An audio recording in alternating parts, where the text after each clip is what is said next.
Welcome to Gazal civil service academy. দেখো, West Bengal board of primary education 10 নম্বর phase পর্যন্ত primary ইন্টারভিউর কিন্তু ডেটগুলোকে জানিয়ে দিয়েছে গতকালকে। তো আমি সেই ডেটগুলো সবাইকে বলে দিচ্ছি কোন জেলার কত তারিখে ইন্টারভিউ আছে, এবং তার সাথে সাথে আমাদের গাজল সিভিল সার্ভিস একাডেমিতে 22শে মার্চ এবং এপ্রিল মাসের 19 তারিখে প্রাইমারির জন্য একটা মক ইন্টারভিউর অ্যারেঞ্জমেন্ট করতে চলেছে। তো এর আগে আমরা গাজল সিভিল সার্ভিস একাডেমি থেকে একবার কিন্তু প্রাইমারির মক ইন্টারভিউ করিয়েছি। তো যেহেতু তোমাদের ইন্টারভিউটা এখনও অনেকটা দেরিতে আছে, তার জন্য আমরা আবার আরও দুটো মক ইন্টারভিউ করব। সেটা হচ্ছে মার্চ মাসের 22 তারিখে রবিবার পড়ছে, এবং এপ্রিল মাসের 19 তারিখে ওটাও রবিবার পড়ছে। তো বিশেষ করে মালদা এবং দিনাজপুর জেলার ক্যান্ডিডেটদের জন্যই কিন্তু আমরা এই মক ইন্টারভিউটা অ্যারেঞ্জমেন্ট করতে চলেছি। আমাদের এখানে যারা মক ইন্টারভিউ উপস্থিত থাকবেন তারা প্রত্যেকেই বিভিন্ন পেশার সঙ্গে যুক্ত আছেন, বিশেষ করে প্রাইমারি শিক্ষার সঙ্গে যুক্ত আছেন, কয়েকবার কোয়ালিফাইড করেছেন, এরকম টিচাররাও কিন্তু আমাদের এখানে মক ইন্টারভিউতে থাকবেন, এবং ওনারা বিভিন্ন জায়গাতে এরকম মক ইন্টারভিউ নিয়ে থাকেন। সেরকম কিন্তু এক্সপার্টদেরই আমি কিন্তু ডেকে নিয়ে আসবো। তোমাদেরকে বলবো, কেউ যদি এই মক ইন্টারভিউ দিতে আগ্রহী থাকো তাহলে অবশ্যই নিচে দেওয়া নাম্বারে যোগাযোগ করতে পারো। তো এখন আমি ডেটগুলোকে আলোচনা করে দিচ্ছি। দেখো দেখো প্রথমে যেটা আছে সেটা হচ্ছে ফেজ 5 বা 5 নম্বর ফেজে দেখো নদিয়া জেলার উপর ইন্টারভিউটা হবে। সেটা হচ্ছে 10-3-2026 থেকে 13-3-2026 পর্যন্ত, আর 18-3-2026 থেকে 19-3-2026 তারিখ পর্যন্ত কিন্তু নদিয়া জেলার শুধুমাত্র ইন্টারভিউটা হবে। ঠিক আছে, এবং সেটা ফেজ নম্বর 5।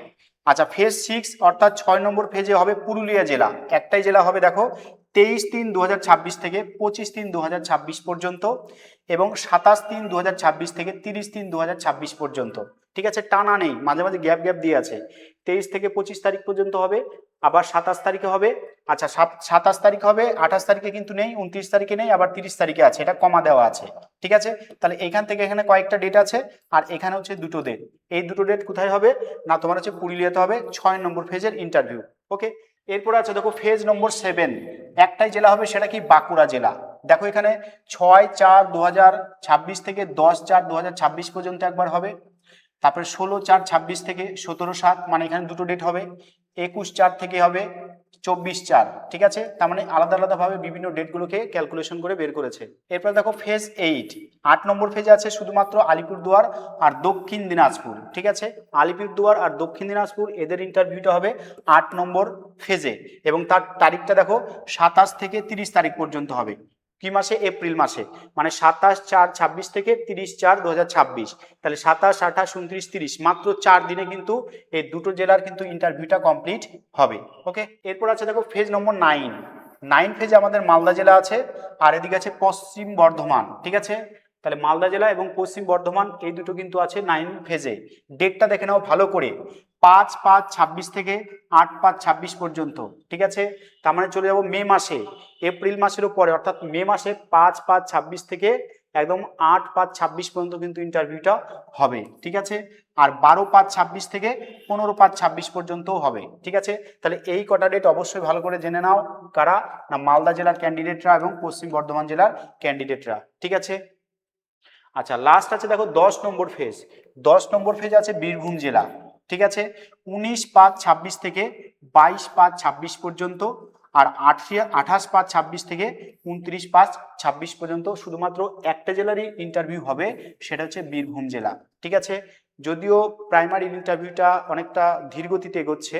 ঠিক আছে, তো যদিও যে ডেটগুলো দিয়েছে এর মধ্যে ভোটের প্রক্রিয়া শুরু হয়ে যাবে, এই ডেটগুলো আদৌ থাকবে না আবার চেঞ্জ হয়ে যাবে, সেটা সময়ের সাপেক্ষে বোঝা যাবে। ঠিক আছে, আমি আরেকবার বলে দিচ্ছি, আমাদের গাজল সিভিল সার্ভিস একাডেমিতে মক ইন্টারভিউ হতে চলেছে মার্চ মাসের 22 তারিখে আর এপ্রিল মাসের 19 তারিখে। অলরেডি আমরা এর আগে একবার প্রাইমারির জন্য ইন্টারভিউ নিয়েছি। যেহেতু তোমাদের ইন্টারভিউর তারিখটা এখনো অনেকটাই পেছনে আছে, তাই আমরা মার্চ মাসে আর এপ্রিল মাসে মোট দুটো মক ইন্টারভিউ নিব। স্পেশালিস্ট এক্সপার্ট দিয়ে কিন্তু আমরা এই মক ইন্টারভিউগুলোকে কন্ডাক্ট করে থাকি। তো 2 দিনই সানডে পড়েছে, আমাদের 10টা থেকে শুরু হয়।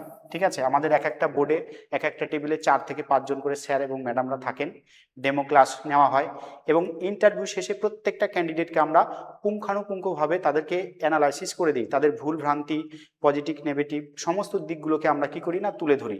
এতে কি হয়, প্রত্যেকটা ক্যান্ডিডেটের আত্মবিশ্বাস বাড়ে, যার যে জায়গাতে ভুল থাকে সেই ভুলগুলোকে শুধরে নেওয়ার একটা সুযোগ থাকে। যেহেতু এখন কম্পিটিশনটা এতটাই হাই হয়ে গেছে, তাই নিজেকে নিখুঁতভাবে প্রিপারেশন করে নিয়ে যাওয়াটাই হচ্ছে বেস্ট ওয়ে বা সাকসেস পাওয়ার একটা মূল মন্ত্র। ঠিক আছে, তো অবশ্যই বলবো কেউ যদি ইন্টারেস্ট থাকো অবশ্যই নিচে দেওয়া নাম্বারে যোগাযোগ করতে পারো। ধন্যবাদ সবাইকে।